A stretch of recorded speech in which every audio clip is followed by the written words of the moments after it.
turn to our very distinguished ranking member, Senator Bob Menendez. Thank you, Mr. Chairman. Thank you to Secretaries Kerry and Carter and Chairman Dempsey for being here with us today. Last December, this committee reported a resolution to authorize the use of military force to counter ISIL.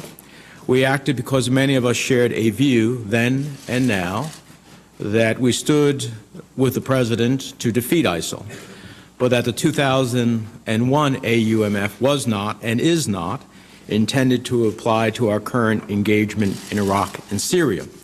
We believe then as now that it is imperative that Congress authorize any further military action against ISIL. It's imperative that we don't shoehorn this conflict into an old AUMF. And it may be convenient, but it isn't right. We have an obligation to the families who are sending their children into harm's way to understand our goals, what is achievable and what is not, and ultimately to vote to authorize or not authorize the use of force.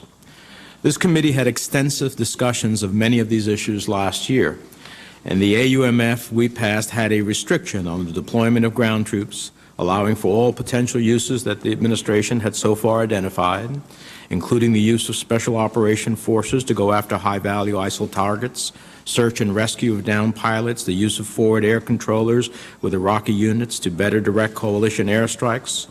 It also repealed the 2002 AUMF in Iraq and set a 3-year time frame for Congress to reconsider the 9/11 AUMF.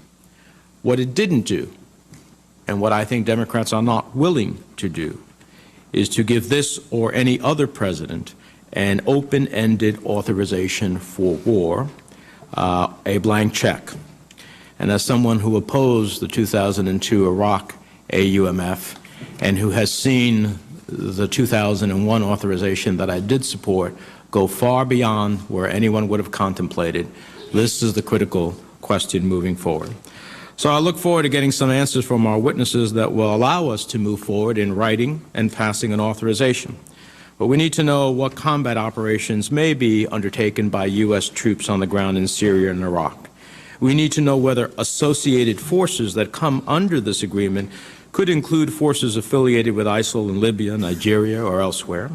We need to know whether a new administration could revert to relying on the 2001 AUMF in 3 years if this AUMF, if passed, were to expire.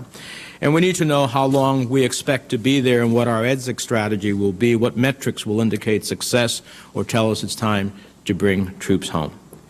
We heard from General Allen 2 weeks ago that under the President's proposed language prohibiting enduring offensive combat forces, that U.S. troops could be deployed for as little as 2 weeks or as long as 2 years before they would trigger the restriction on no enduring offensive operations.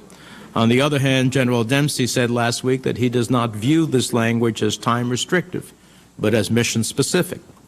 So General Dempsey believes the language in this AUMF would allow, for example, U.S. ground forces to accompany Iraqi forces into Mosul. Clearly, there's a need to define exactly what would be allowed.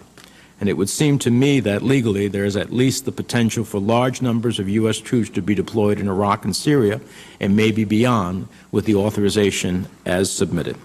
So, Mr. Chairman, I look forward to hearing the answers to these and other questions from our distinguished witnesses, and I thank you for this opportunity.